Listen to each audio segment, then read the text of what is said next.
Bonjour à tous et merci de nous rejoindre pour le 18h de Télé Nantes. J'espère sincèrement que vous aimez les bêtes, disons les animaux, car nous allons en parler très largement et très longuement dans cette émission à l'occasion de la sortie de ce petit bouquin-là. Bon, il y a encore un peu mes post-it dessus. Ça s'appelle Nantes est un zoo et nous allons recevoir son auteur dans quelques instants. Il s'appelle Stéphane Pajot. Et puis nous vous donnerons en fin d'émission des nouvelles d'un autre artiste nantais, c'est Dominique A, qui vous propose en ce moment même sur son site internet de participer à un cadavre exquis ou comment contribuer à l'écriture d'une prochaine chanson de Dominique A. Des bêtes, des mots, de la culture nantaise, c'est dans le 18h et c'est tout de suite.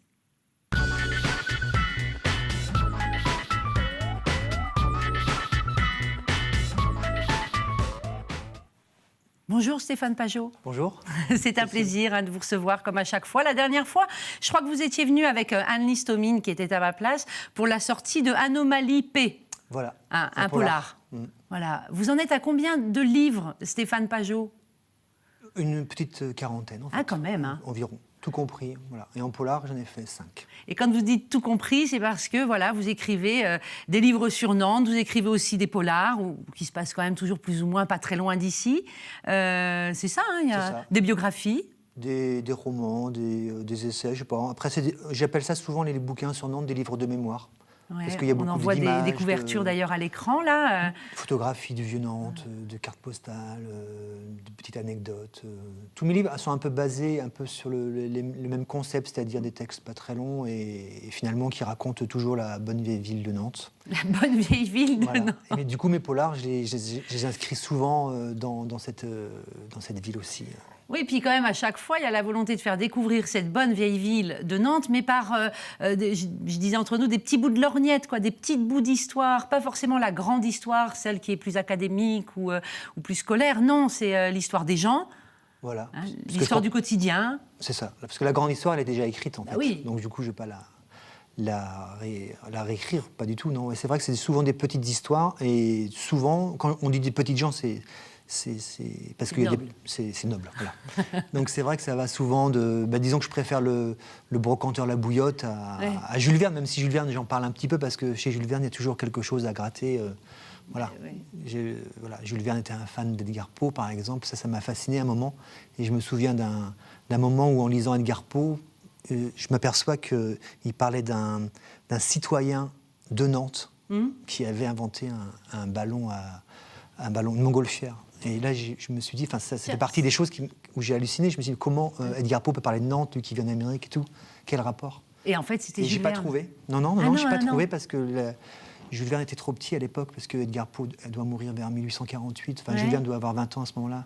Donc ça peut pas être lui? Non. Voilà, ça reste un des mystères, en fait, c'est intéressant. Mais c'est un mystère à percer. Alors, typiquement, quand vous tombez sur une histoire comme celle-ci, est-ce que vous êtes du genre à creuser, à chercher, à fouiller, à poser des questions, à aller plonger dans des bouquins pour trouver une réponse? Ouais, tout à fait. Quand même. Déjà, je demande à un spécialiste de Jules Verne, il y en a beaucoup à Nantes, voilà. Et puis après,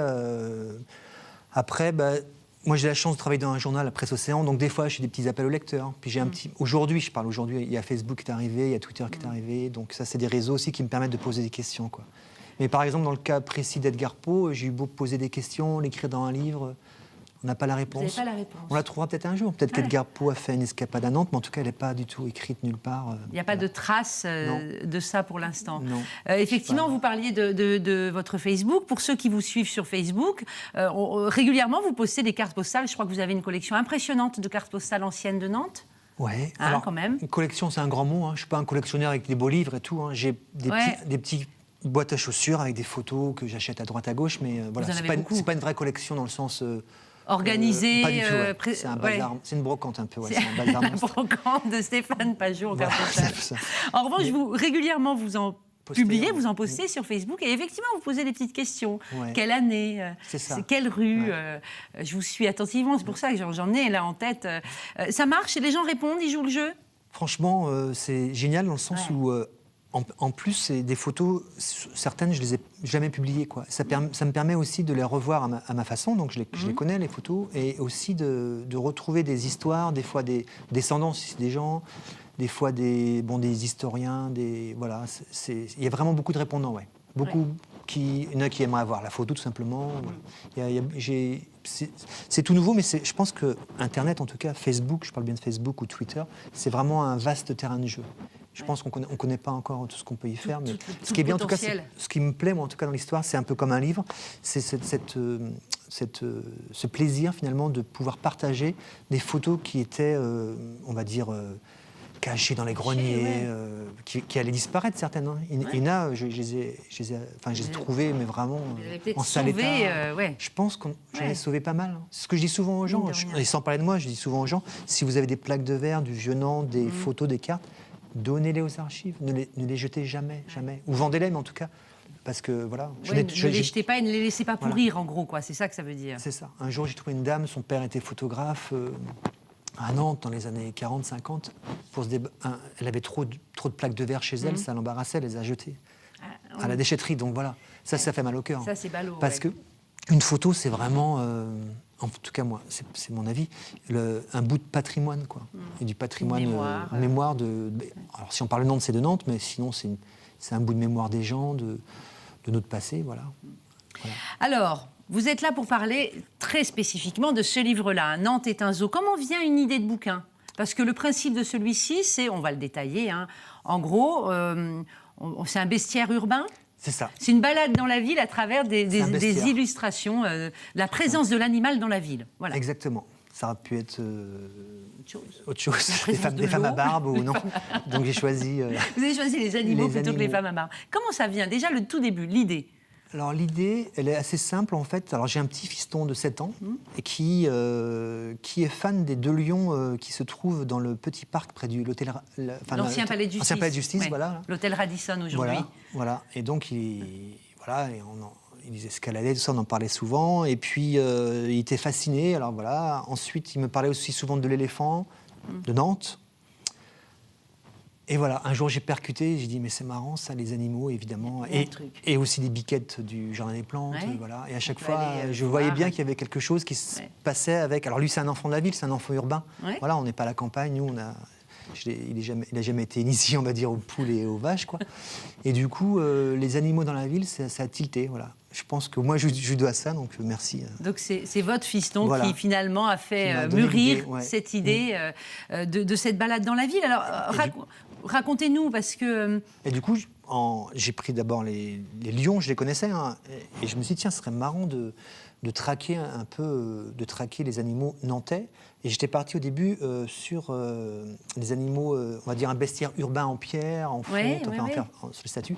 Et en fait, je l'ai ouvert vite, parce qu'il y a l'éléphant à Nantes. Je me suis dit, mais non, autant parler finalement de ceux qui sont là depuis longtemps, mais aussi ceux qui sont vivants, ceux qui sont éphémères, comme les graffitis, hein, on va dire les performances, tout ça. Voilà. Et ceux qui sont entrés dans la mémoire collective, alors que je connaissais déjà grâce à des petites histoires que je connaissais, comme l'éléphant de 1934 qui avait été empoisonné au Muséum d'histoire naturelle. Donc du coup, je me suis servi de petites histoires que je connaissais, et après j'ai traqué ceux que l'on pouvait voir à Nantes. Et du coup, j'ai revisité la ville, que je connais un petit peu. Oui, parce que c'est rigolo. Vous nous invitez à voir cette ville qu'on connaît, si on est un peu nantais, si on se balade un peu, mais à la voir complètement différemment et aller, vous venez de le dire, traquer l'animal, quoi. Traquer l'animal, c'est ça. Sur la piste, en fait. C'est comme un jeu de piste, en fait. Oui, mais voilà, en plus, on le redira, mais en fin de bouquin, il y a des plans, on peut aller de repère en repère pour voir tous ces animaux. Alors, si on les classait en catégories, ça reprend un peu ce que vous venez de dire. On pourrait dire qu'il y a une catégorie un peu patrimoine. Voilà. Ça, ce sont les animaux, on va en voir des images qu'on va retrouver sur les façades des maisons. Où, voilà, là, on voit le Muséum d'histoire naturelle, par exemple. Ce sont des sculptures, des gargouilles. Des dauphins, par exemple, Place Royale, il y a la plaine Dauphin. Le musée d'Aubray, alors le musée d'Aubray, c'est un bestiaire, c'est fabuleux. Thomas d'Aubray était quelqu'un de complètement curieux. C'était un collectionneur fou. Voilà. Il avait créé même un minotaure, donc il aimait bien les animaux extraordinaires. Il a créé un dragon ailé, un dragon ailé qui est sur la tour, c'est un de mes préférés là. Et en dessous, c'est mis en breton l'inconnu me dévore. Voilà le dragon ailé. Ça, c'est vraiment rien que pour ça, ce livre a le mérite d'exister. Non, mais c'est vrai parce que là, il y a vraiment un bestiaire. Et c'est marrant parce qu'il y a ce bestiaire là. Et je vais en citer un autre. C'est quelqu'un qui m'en avait parlé. Je suis allé voir. C'est les bains-douches à l'Ébaco. C'est pareil, quand on regarde bien, il y a des tritons, des poissons. Il y en a partout. Voilà, il y en a partout, Donc finalement, il y a des bestiaires. Là, voilà la reine des abeilles. La reine, parce que là, bon, voilà, un lion, une tête de lion. Bon, puis ça, c'est un clin d'œil d'Éric Egon qui a tourné les images. C'est un petit panneau avec un chien. Mettre, ça, ouais. Vous auriez pu le mettre dans la catégorie des animaux un peu plus modernes. Ah, voilà. Ouais. Après, pour toutes ces images qu'on va retrouver dans ce livre, il y en a une centaine. Hein. Vous avez quand même cherché à nous raconter une histoire. À chaque fois. À chaque fois, il y a un sens. Ouais, voilà. C'est un sacré boulot, ça, quand même. Alors... Enfin, un boulot qui me plaît, hein. C'est une passion, on va dire. C'est plus moi, j'appelle ça un amusement, dans le sens où c'est un plaisir. Ouais. C'est-à-dire que si je ne trouve pas l'histoire, je ne me prends pas la tête, je passe à autre chose. Hein. Donc, en revanche, je suis certain... Il y a l'animal d'à côté. Alors, je dis ça, mais en revanche, je vois près de la place de l'Édit de Nantes, là, par exemple, il y a un petit café qui fait langue, et au-dessus, il y a 2 têtes de chiens. J'ai fait tous les riverains, j'ai fait des appels dans la presse, dans Presse Océan, j'ai fait... sur Facebook, partout, mais personne n'a trouvé l'histoire. Et vous ne la connaissez pas? Non. Et donc, du coup, je ne l'ai pas mis dedans, parce que je veux vraiment la mettre dans... Dans la prochaine édition, qui sera réactualisée peut-être avec d'autres animaux. Ouais, et si quelqu'un connaît l'histoire des 2 têtes de chiens... Alors, redites à quel endroit c'est exactement, ces 2 têtes de chiens? La rue, je crois, de mémoire Bertrand Gelin, qui donne sur la place de l'Édit de Nantes. D'accord. Voilà. C'est près d'un café. Il y a un café qui fait l'angle. Bon, eh bien alors, un nouvel appel lancé, après Presse Océan, après Facebook. Voilà, il y aura eu Télé-Nantes. Ensuite, il y a une autre catégorie qui apparaît, qui est très présente dans votre bouquin. Alors moi, j'ai l'appelée catégorie enseigne, mais ça veut tout et rien dire. Hein. Ce sont quand même des animaux plus modernes, voilà, l'effigie souvent de magasins, ou en tout cas qui viennent égayer les rues, qui sont des objets plus, comme là, cette girafe, par exemple, devant un restaurant, ce cochon d'un restaurant bien connu aussi de la rue Jean-Jacques Rousseau. C'est rigolo parce que quand on passe devant, on voit un objet, voilà, on va voir le gros ours en peluche aussi que les Nantais connaissent bien. De là à penser à en faire un fil conducteur, c'est rigolo. Oui, en fait c'est pareil, j'ai essayé de me promener avec des yeux d'enfant en me disant qu'est-ce que ça me ferait là si j'avais 7 ans comme Valentin à regarder le gros. Et évidemment, l'ours il est beaucoup plus gros pour lui que pour nous, la girafe elle est fabuleuse, le cochon il est superbe. Donc en fait, ce que j'ai fait, alors comme c'est des animaux on va dire récents, puis qui sont des enseignes, je suis allé voir les restaurateurs en fait tout simplement, ou la dame, le montreur d'ours pardon là, qui fêtait ses 10 ans je crois de magasin, et elle m'a raconté l'histoire de cet ours Hector. Et pourquoi elle m'a dit, vous savez, il y a des enfants qui me demandent pourquoi il est enchaîné. Alors je dis, moi, je voudrais savoir pourquoi il est enchaîné dehors. Et parce que j'en avais un avant qui a disparu. Voilà. Elle me dit, en fait, il n'est pas enchaîné. C'est l'histoire. Il est protégé, en fait. Elle ne veut pas qu'on lui vole. C'est ça. Par exemple, l'histoire du cochon, c'est pareil. C'est le patron c'est un restaurant, donc c'est un bouchon lyonnais, là. Ouais, le bouche-oreille. Le bouche-oreille, ouais. Il me disait qu'en fait, avec son collègue, ils sont allés à Londres un jour, ils sont allés dans une grande brocante et ils ont eu le coup de foudre. Pour ce cochon. Et ils l'ont ramené. Et voilà, il vient de Londres, il est arrivé à Nantes. C'est une belle histoire. Ah oui, c'est une belle histoire. Voilà. Vous aimez quand même ça, hein, toutes ces petites histoires, ces anecdotes, tout ce qui fait la vie des uns et des autres, vous adorez ça. Ouais, après, ça permet aussi. Alors, c'est vrai, ensuite, ça permet de rencontrer des gens, tout simplement. C'est un peu votre métier de journaliste, parce que vous êtes journaliste. On a parlé de Presse Océan. Les gens commencent à vous connaître, à vous identifier. Vous êtes journaliste à Presse Océan, donc c'est votre boulot quand même de parler avec les autres. Donc, du coup, je me nourris, en fait. Presse Océan me nourrit, et grâce à mes livres, je nourris Presse Océan. Je fais souvent des allers-retours comme ça.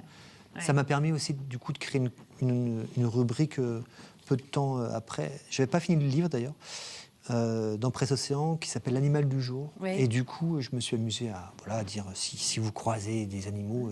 Et ça a pris au point qu'il y en a certains des lecteurs, on va dire, qui traquent l'animal. Pour vous. Pour moi. Pour vous l'envoyer. Et on le place dans le journal, hein, voilà, oui, en racontant s'ils ont quelque chose à raconter, en mettant leur nom déjà, le nom du photographe, et puis en racontant son histoire à lui. Là, j'ai eu une dernière, c'est quelqu'un de Saint-Herblain qui a toute son enfance, il a vu le poisson de la Jonelière sur un mur à la Jonelière, super beau, il me l'a envoyé. En fait, c'est la sculpture d'un poisson qui est grand comme ça, au pied d'un mur. Il ne connaît pas l'histoire, mais pour lui, ça lui rappelle toute son enfance. Oui, donc c'est super. Au moins, ça a une place dans son histoire à lui, déjà. Voilà. Ça raconte aussi tout ça, l'engouement pour les gens, quand vous lancez des appels dans votre journal, les gens vous répondent. Ça nous raconte que les gens aiment leur patrimoine, aiment leur territoire, aiment leur rue, leur quartier, leur ville. Ils adorent ça, en fait. Une partie, en tout cas pas tous, mais aller voir les coulisses de tout ça. Ah bah oui. Ça les passionne. Ça les passionne. Et du coup, en fait, c'est la vie en général, mais c'est des multitudes de petites histoires qui s'accumulent comme ça. Et c'est vrai que des fois, réveiller des histoires qui étaient enfouies, j'imagine que le monsieur qui m'a écrit là pour ce poisson, il avait peut-être pas percuté. C'était dans les années 60, il me racontait, il voyait toujours ce poisson. Voilà, il était gosse et tout. Voilà. Et voilà, ça réveille des histoires. Et c'est vrai, de toute façon, un chien, ça parle à tout le monde. Les chèvres du jardin des plantes, ça parle à tout le monde. En plus, on peut aller les voir, les on petites peut toucher, biquettes. On va prendre des caresser. exemples très précis, si vous voulez bien, Stéphane. J'ai retenu 4 photos. Alors, sur 100, vous allez me dire quel choix draconien. C'est très subjectif, hein, je vous le dis tout de suite. On va commencer par cette image. Vous allez nous la raconter, ou ce que vous en savez. Il est question de sardines. Je ne vous en veux pas, hein, si vous ne vous souvenez pas de tout. Voilà. Alors déjà, ce monsieur, il est connu des Nantais. Nicolas Appert. C'est Nicolas Appert. Il a un lycée tout de même. Hein. Ouais, il a une rue, il a... On voit une boîte de sardines. Alors lui, c'est l'inventeur le procédé de stérilisation pour les aliments, en fait. Pour les aliments. Et du coup, évidemment, à Nantes, il va rencontrer Pierre-Joseph Collin qui lui, cherche à mettre des sardines en boîte, on va dire. En tout cas, à protéger les sardines, quoi. Et du coup, ils vont tous les deux, ils vont faire affaire. Et grâce à Nicolas Appert, les sardines vont pouvoir être en boîte, en fait. Et il y a une marque très connue à l'époque qui s'appelle Amieux, où Amieux va multiplier les boîtes de sardines. Voilà. Alors, évidemment, là, pourquoi je parle de lui, c'est parce que sur la fresque, on voit les sardines. Et comme les sardines, ça renvoie aussi à l'histoire de Nantes, du port. La pêche, de la poissonnerie qui était à la place du carré Fédois actuel. Ça ramène à... Oui, voilà, parce qu'en fait, les sardines arrivaient à Nantes en bateau, et après il y avait des petites marchandes qui venaient, qui les prenaient avec leurs paniers, qui allaient en ville les vendre, qui faisaient de la concurrence aussi à la poissonnerie qui était à l'est, en rotonde de l'île Feydeau, et puis ils faisaient aussi de la conférence au marché de l'île Feydeau, parce qu'il y avait 2 marchés en fait. C'est-à-dire qu'il y avait un marché à l'ouest, une poissonnerie à l'ouest, et en plus les petites marchandes qui vendaient les sardines. D'accord. C'est rigolo parce que ce détail de cette fresque qu'on retrouve sur les esplanades devant le CHU, en fait, hein, cette grande fresque de Royal de Luxe, voilà, ce petit détail, ben voilà, il y a toute une histoire de la vendeuse de sardines, des marchés, des bateaux qui arrivaient au port avec les sardines. Et puis des vendeuses et la découverte d'aujourd'hui. de Nicolas Appert aussi. Voilà. Et puis des vendeuses d'aujourd'hui, par exemple, il y a toujours rue du Calvaire, là, d'avril à septembre, elles sont là, à vendre des sardines. Ça existe depuis 300 ans, ça. La sardine à Nantes. Voilà. On l'a oublié, on ne savait pas forcément que la sardine avait une histoire comme ça avec Nantes. Allez, vite fait, une autre illustration où il est question de poissons. D'autres poissons qu'on voit sculptés, voilà, ça vient du quai de la Fosse. Je suis en train de rechercher dans le petit bouquin. Qu'est-ce que vous pouvez nous dire de ces poissons? Je crois qu'on ne sait pas trop qui a sculpté. Alors, le nom du sculpteur, je ne sais pas. Non, on ne le connaît pas. Ce dont je me rappelle, c'est un de mes, on va dire, de mes traqueurs d'animaux qui m'a écrit un jour en me disant voilà, au 15 quai de la Fosse, il y a des superbes poissons qui remontent les balcons. Et je suis allé voir, et j'y suis passé 1000 fois devant, je les ai jamais vus. On les voit pas, en fait. Et en fait, on les voit super bien quand on sait. Ben oui, une fois que vous nous l'avez dit, une fois qu'on a regardé votre petit bouquin, on sait qu'il faut lever les yeux à cet endroit-là et on voit les poissons qui sont magnifiques.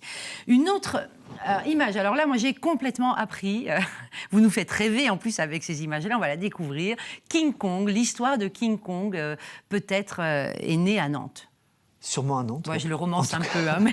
En tout cas, le tableau, la sculpture, c'est une sculpture en fait. Voilà, c'est une sculpture. Elle a été achetée à Nantes en 1895 par le Musée des Beaux-Arts. Voilà. À Emmanuel Frémiet, qui était un sculpteur, donc, qui est mort dans les années 1910, et qui représente un gorille enlevant une femme. Voilà. Et on voit bien... On peut peut-être revoir l'image d'ailleurs, parce qu'on voit bien cette sculpture. Voilà, elle est impressionnante. Puis comme ça, on voit la mise en page de votre livre. Ça a inspiré le film.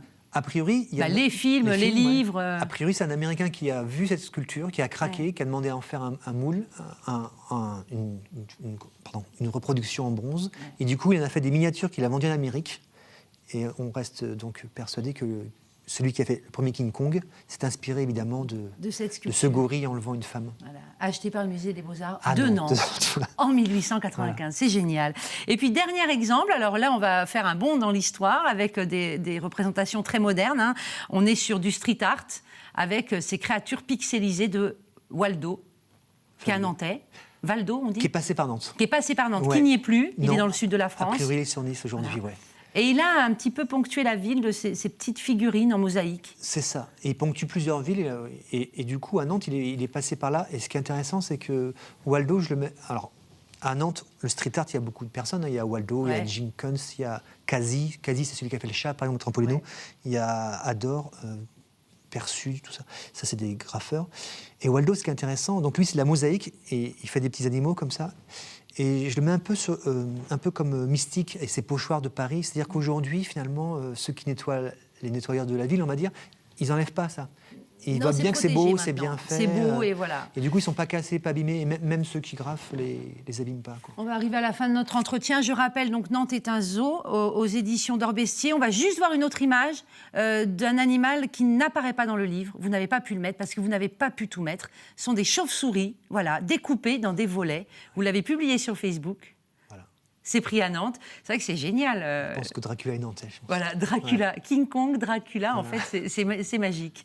Achetez ce petit bouquin de Stéphane Pageot. Je dis petit bouquin, c'est pas péjoratif du tout, c'est juste qu'il se picore. Il a un format qui est très pratique.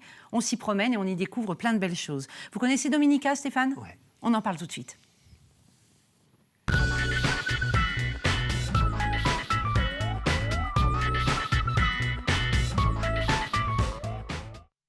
Je vous le disais en introduction, Dominica vous invite à participer à un cadavre exquis. Alors, avant d'en venir à ce cadavre exquis, puis on va rappeler ce que c'est d'ailleurs, je vous propose déjà de replonger un petit coup dans l'univers de Dominica avec un extrait de son dernier album qui s'appelle Éléor. Et l'extrait, c'est le clip de Au revoir mon amour. Regardez. Ça fait bientôt 1 heure que tu es arrivé, que je t'ai vu t'asseoir à côté. Ça fait bientôt 1 heure sans oser te parler, et soudain il arrive et vous vous en allez. Au revoir mon amour, peut-être un autre jour, peut-être une autre année. Au revoir mon amour, la vie n'est pas finie, la vie n'est pas passée.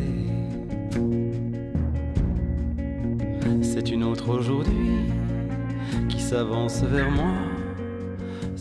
Même pendant le clip, Stéphane Pageot m'explique que les 2 femmes qu'on voit dans le clip, là, qui font de la danse, sont venues à Trampolino. Il sait tout, Stéphane Pageot. Alors, le cadavre exquis de Dominica. Déjà, le principe du cadavre exquis. C'est simple, hein, je vous donne le début d'une phrase, et puis vous donnez la suite, et puis peut-être qu'au bout du compte, on aura un magnifique texte. On n'a pas le temps de jouer à ça, j'aurais bien aimé, mais là, on ne peut pas. Et finalement, c'est ce que propose Dominica sur son site internet, c'est génial, pour écrire une future chanson. Donc, lui, il a écrit « Dans la courbe d'un tunnel, elle s'est engouffrée ». Et il invite les internautes, donc vous, Stéphane, moi, vous qui nous regardez, on peut aller sur le site et écrire la suite. On peut écrire une phrase, on peut écrire des couplets entiers. Et lui, pendant 3 semaines, il va choisir des extraits, puis il y aura un tirage au sort à la fin. Et on peut même gagner un voyage pour 2 personnes à Paris pour aller le voir en concert. C'est excellent, c'est génial. C'est encore mieux quand lui, il l'explique. Regardez. Bonjour à toutes et à tous. Je suis dans une loge là avant de jouer. Et je viens pour vous proposer un petit jeu. Alors j'ai fait un instru que vous pouvez écouter en cliquant ci-dessous. Et je voulais vous proposer d'en écrire les paroles. Donc le principe c'est simple, vous écoutez l'instru et en fonction de ce que ça vous inspire et des premières phrases qui vous sont données, voilà, laissez libre cours à votre imagination. Et l'idée c'est que chaque semaine je choisisse les paroles qui me plaisent le plus. Et puis après, une fois qu'il y aura assez de mots, je les chanterai. Et puis ça donnera un morceau qui sera mis en ligne. Voilà. Donc, bonne participation. Et que vos muses soient fertiles. À bientôt. Et voilà, ça donne envie tout de suite d'aller participer au cadavre exquis de Dominica. Allez sur son site qui va s'afficher là en bas de l'écran. Voilà, cadavre.exquis@dominica.com. Ça, c'est pas le site, c'est l'adresse internet. Vous pouvez vous y adresser pour trouver plein de renseignements. Voilà, ça nous plaisait de relayer cette info. Stéphane Pageot, on va redire aussi que les éditions d'Orbestier ressortent dans un format plus petit ce magnifique livre que vous aviez fait également sur l'histoire des rues de Nantes, sorti le 6 novembre. Voilà. C'est ça ? Voilà. Génial. Et puis dans les bonnes librairies, Nantes est un zoo. Allez-y, faites-vous plaisir, picorez-le entre amis chez vous. Voilà, on y apprend plein de choses. Merci beaucoup d'être venu. J'étais très contente de vous recevoir. Merci à vous de nous avoir suivis. Et puis on se retrouve demain à la même heure. Et d'ici là, on se retrouve également sur telenantes.com. Bonne soirée à tous.